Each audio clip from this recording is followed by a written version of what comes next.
part of LEAP, you talk about you have to find places to agree. And that seems to be the hard hurdle for family members to get past, because how do you agree with someone if they're out of touch with reality? How does a family member go about that? How do they get to the point where they're actually finding places to agree that actually could get you somewhere? You ask your loved one, what do you want?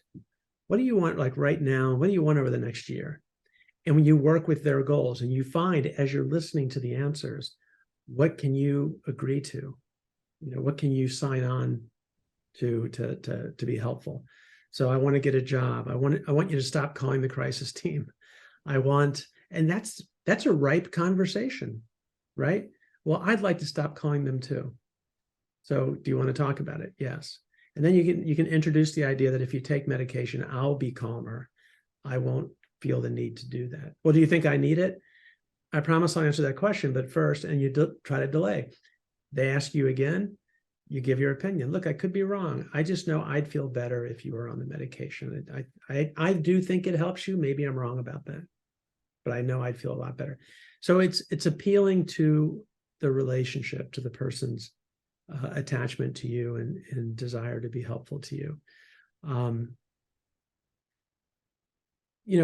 Essentially it all comes back to, and there's a lot of research on this. This is not just anecdotal evidence, that relationships that are characterized by respectful, non-judgmental listening. So somebody tells me they're not mentally ill, or they talk about their delusions, I'm just present and listening. Those are the relationships that lead to treatment. So in terms of your question, finding areas where you agree, you start by asking the person, what are your goals? What do you want? What do you want from me? And you find areas of agreement. And there's all kinds of things we can agree on: staying out of the hospital, a crisis team, not getting called, getting a job, not fighting with each other. Let's work on that. I don't want to fight with you anymore. And that's why apologies open up closed doors. I'm sorry for all this. I recommend this to families all the time. If they think their loved one is angry at them for all the times, often years, that they were told they were mentally ill, apologize for saying that. What are you apologizing for? Not that you got it wrong, but that you're saying to your loved one with anosognosia that they were mentally ill really hurt them.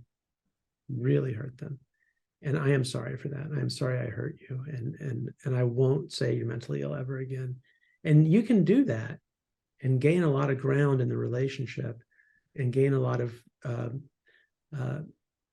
influence in terms of your opinion mattering to your loved one when you refrain from trying to push them into getting treatment.